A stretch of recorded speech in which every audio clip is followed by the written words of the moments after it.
A house divided is what we'll be talking about today. We're talking about presidents and divided Congresses. How do they operate? How can they maneuver, make policies? Their hope for bipartisanship in these kinds of cases. So we are in such a situation right now of a divided Congress. That means that the Senate is controlled by one party, the Democrats, and the House of Representatives is currently controlled by the Republicans. Okay, the Democrats recently lost the House. So we have a divided House, and we have a president that has to maneuver in this particular situation. Now, there's many things that could be said about this. Obviously, the intent of the Constitution is to have a balance of power between the Congress, the executive, and the legislature. But when the House is divided, it creates further subdivisions, which some may consider leading to gridlock. Others think that this is exactly what the situation is built for. Others think that perhaps we should want gridlock. We do not want a government that flows and moves and does a lot, if you will. A government that does a whole lot might not be a good thing for you. It may be a good thing that there is gridlock. But today we are going to be reviewing the statements by bipartisan policy senior fellow Tevi Troy. Okay, and he's talking about president working with divided Congresses. He worked for President Bush. Okay, so he's partisan in his own way, but he works at the Bipartisan Policy Center, which is a think tank, and we're going to be going over some of his comments today to give us a feel for what's going on in the federal government. First of all, let's get his idea of what the challenges are for President Biden at this time. What do you think of some of the leadership challenges right now for President Joe Biden coming into this divided government? So Biden has a number of significant challenges. First of all, he has lost control of the House. I'm not sure the Republicans have control of it, but the Democrats do not have control also. So it's going to be a very interesting House. The Senate remains very closely divided, although they did gain one seat. We have an economy where people are very concerned about what's going on. We also have the rise of authoritarian nations, including Russia and China. So there's a host of challenges going on around the world. And Biden, as we all know, is a little aged, and it just seems like it's a very tough time to deal with a lot of challenges. And Jimmy Carter said that he didn't think he could do the presidency at an age much older than he was at the time. And so it's a very hard job. Our guest, Debbie Trizzo. Okay, so mentioning President Biden's age at this particular juncture, perhaps not particularly relevant, but it'll be a challenge for any president, presumably, or anyone doing such a tough job at this age. However, he has laid out some of the challenges internationally and domestically that the president faces. This is not an easy time. The economy is going through some rough patches. Okay, go watch our previous videos on the economy. I have some links down here below. Okay, we have the economic challenge of rising inflation, which is causing the Fed to increase the interest rate. So we are at a risk for a recession. There's a risk for a recession in 2023. The stock market is down. We all know the story. And then he talks about the geopolitical challenges with President Putin and also rather belligerent China at this point. Furthermore, we have a divided government. We have a divided Congress. Now, what, shall we say, does Biden himself have to say about this, right? Let's listen to a little snippet of a speech here by President Joe Biden. But you know what? Before we do that, let's go ahead and see what the historical contexts are with regards to presidents working together with a divided Congress. Whom has been able to pull it off? Whom has been able to pull this much wanted bipartisanship that people talk about? Again, some people say that perhaps gridlock is the way that the system should work. Debbie Trizzo, author of several books. So in your experience as a presidential historian, in your experience in working for the George W. Bush administration, sort of what does history tell us about, especially this close, divided government, terms presidents being able to function and lead during a closely divided government like this? Well, we have had many periods of closely divided government in our history. That's just the way we want it. We have a somewhat raucous system, and we generally don't like it when there's one party dominance. So if you are going Again, like I was saying, we generally don't like it when there's one party dominance. We don't like a government that can just ram through the things that it wants to do, a federal government, that is. So this is nothing new. And in some ways, it is desirable. But there are stories out there of those whom were able to pull through, both in Congress and in the executive branch, those whom are good examples of bipartisanship.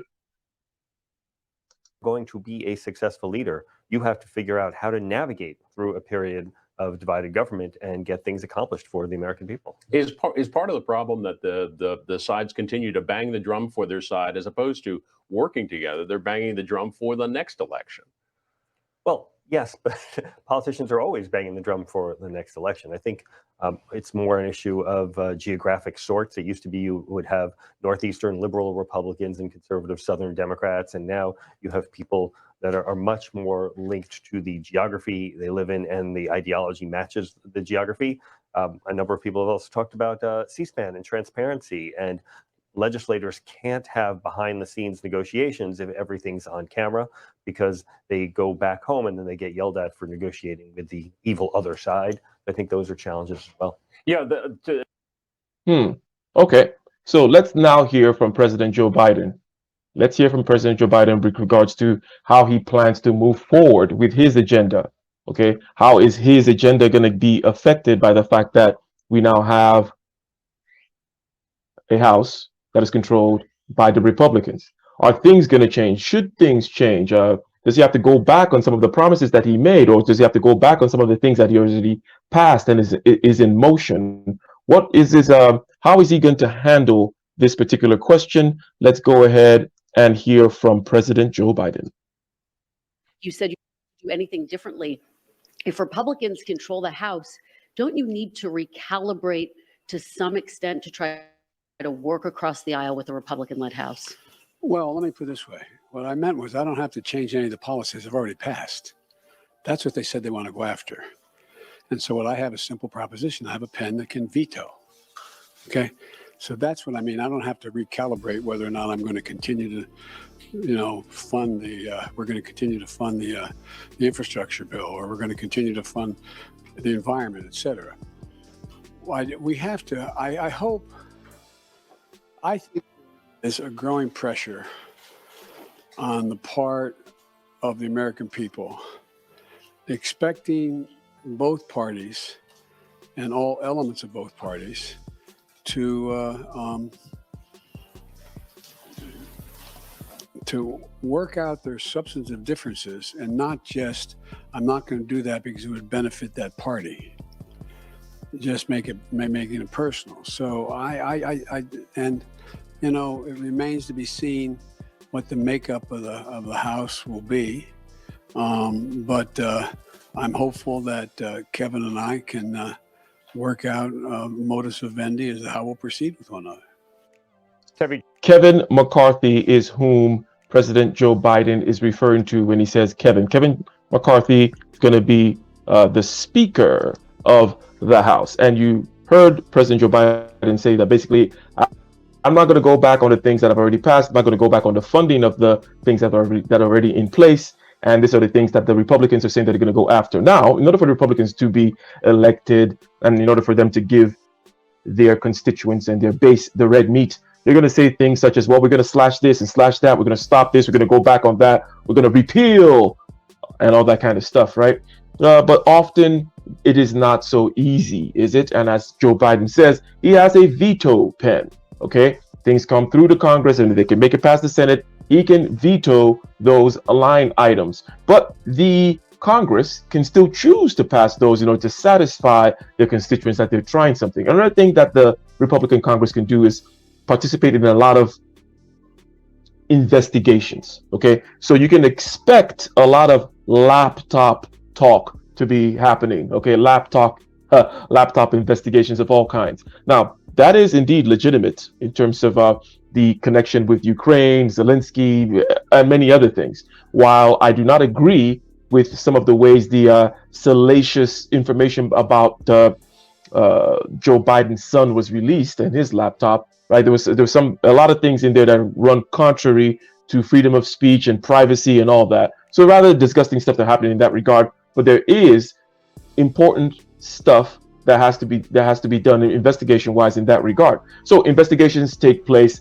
and some attempts to repeal certain things take place, but those will be vetoed anyways. So now let's look back at Jimmy Carter, because it was during the time of Jimmy Carter that a president for his 4-year term, okay, had control of both the House, okay, I mean, where the House and the Congress, right? So the House of Representatives and the Senate, I meant to say, President Carter had control of. And apparently he fumbled the ball because after all, he was not reelected. So, well, let's hear a little bit on that. And then we'll also hear the reaction that Mr. Tevi Troy has to what Joe Biden had to say earlier. President too optimistic there? Well, first of all, he seems a little tired in that. Well, I guess he's talking about Joe Biden now. Let's go ahead and listen to his reaction to Joe Biden, and then we'll go to Jimmy Carter. It's a little distressing. The second thing is, one thing that I've been a little disturbed by with President Biden is he often talks a good game of bipartisanship, but he's done a couple of things that have, I think, kind of been a finger in the eye of Republicans, the Bull Connor comment and the ultra MAGA stuff. So I think I like the fact that he's known as a bipartisan problem solver and someone who's a deal maker, but I think he needs to take some steps himself to make sure that he's not unnecessarily alienating the other side when he wants to make those types of deals. So I like the fact that he talked positively about likely Speaker to be Kevin McCarthy. And I'm optimistic, and I hope that in the second part of his first term, he will try and avoid some of the sharper comments that he made in the first 2 years. You mentioned... All right, so Mr. Tevi Troy, we're talking about a president and a divided Congress where the House is controlled by the Republicans, recently taken over, if you will, by the Republicans, and we have the Senate still in the hands, but it's a closely divided Senate as well, but in the hands of the Democrats. Okay, now with regards to the comments that he just made there, agreeing that it is a good thing that Joe Biden is talking good things about Kevin McCarthy, who will be the new Speaker of the House. All that is fine. Okay, and he has the veto power still. We'll see what happens with regards to the election in 2024, if Biden is still there or not. But let's go now and wind this up with the last president that had, for his 4-year term, both the Senate and the House.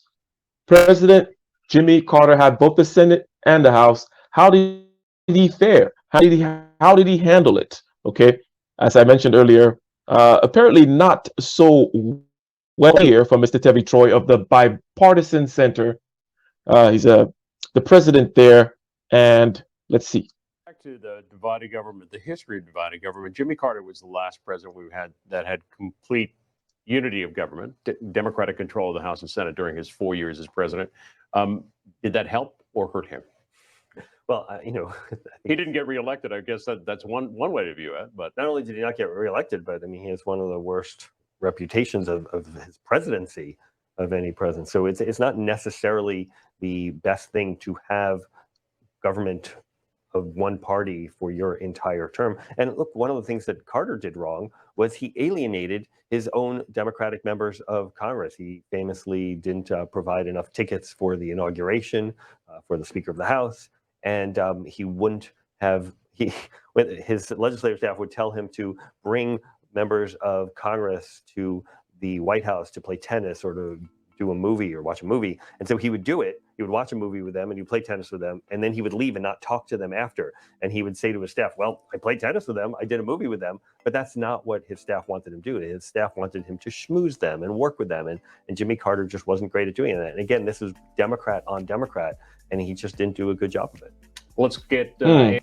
So we see that Jimmy Carter apparently was not the best schmoozer. He was not the best Bill Clinton. He was not the best at making people feel like they were part of the team, making them feel comfortable and what have you. So just wanted to give a brief overview here about the state of the divided Congress. And the Congress, as we all know, is made up of the House of Representatives and the Senate. The Senate is controlled by the Democrats as we speak, and the House just got taken over by the Republicans.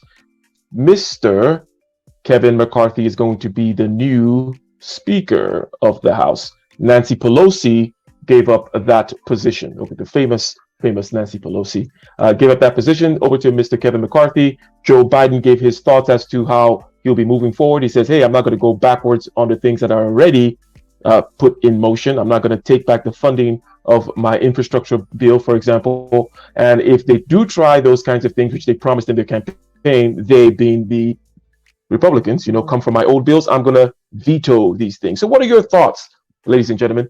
Do you prefer a government to be in control by one party? In other words, like the Jimmy Carter situation, where you had a Democrat in the White House, Democrat-controlled Senate, and Democrat-controlled House, so that things could presumably, possibly just flow through and they could sign the bills? Or do you prefer the gridlock? Because some people prefer the gridlock.